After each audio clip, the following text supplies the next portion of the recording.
முதல் வாசகம். ஆண்டவர் உங்களோடு செய்துள்ள உடன்படிக்கையின் இரத்தம் இதோ.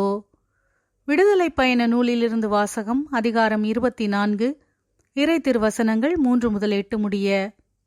அந்நாள்களில் மோசே மக்களிடம் வந்து ஆண்டவர் சொன்ன அனைத்து வார்த்தைகளையும் விதிமுறைகளையும் அறிவித்தார்.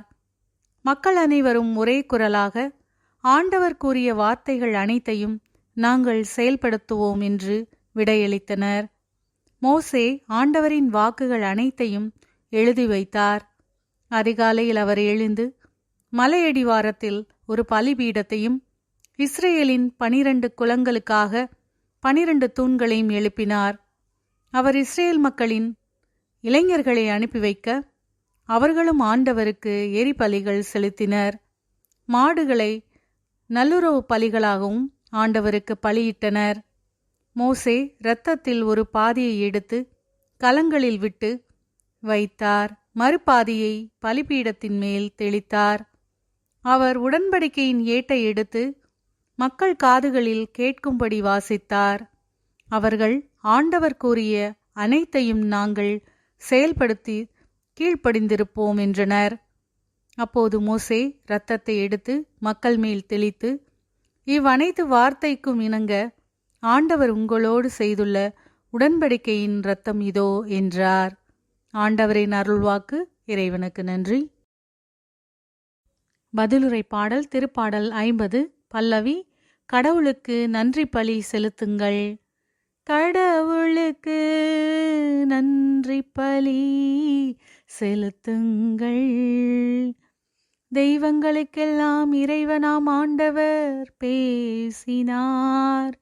கதிரவன் எழும் முனை நின்று மறையும் முனை வரை பரந்துள்ள உலகை தீர்ப்பு பெற அழைத்தார். எழிலின் நிறைவாம் சீயோனு நின்று ஒளி வீசி மிளிர்கின்றார் கடவுள். கடவுளுக்கு நன்றி பலி செலுத்துங்கள். பலியிட்டு என்னோடு உடன்படிக்கை செய்து கொண்ட என் அடியார்களை என் முன் ஒன்று கூட்டுங்கள்.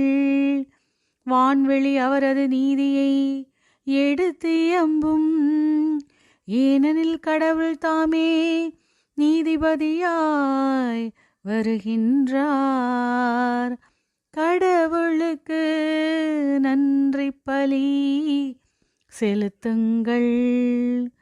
கடவுளுக்கு நன்றி பலி செலுத்துங்கள். உன்னதற்கு உங்கள் நேர்ச்சைகளை நிறைவேற்றுங்கள். துன்ப வேளையில் என்னை கூப்பிடுங்கள். உங்களை காத்திடுவேன். அப்போது நீங்கள் என்னை மேன்மைப்படுத்துவீர்கள்.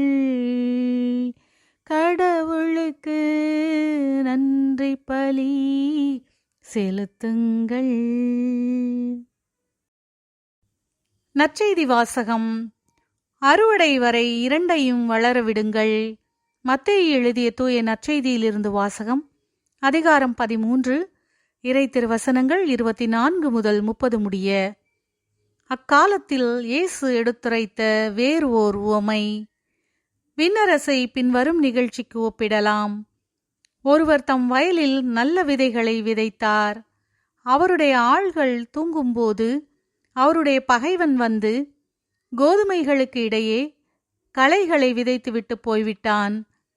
பயிர் வளர்ந்து கதிர்விட்ட போது களைகளும் காணப்பட்டன. நிலக்கிழாருடைய பணியாளர்கள் அவரிடம் வந்து, ஐயா, நீர் உமது வயலில் நல்ல விதைகளை அல்லவா விதைத்தீர், அதில் களைகள் காணப்படுவது எப்படி என்று கேட்டார்கள்.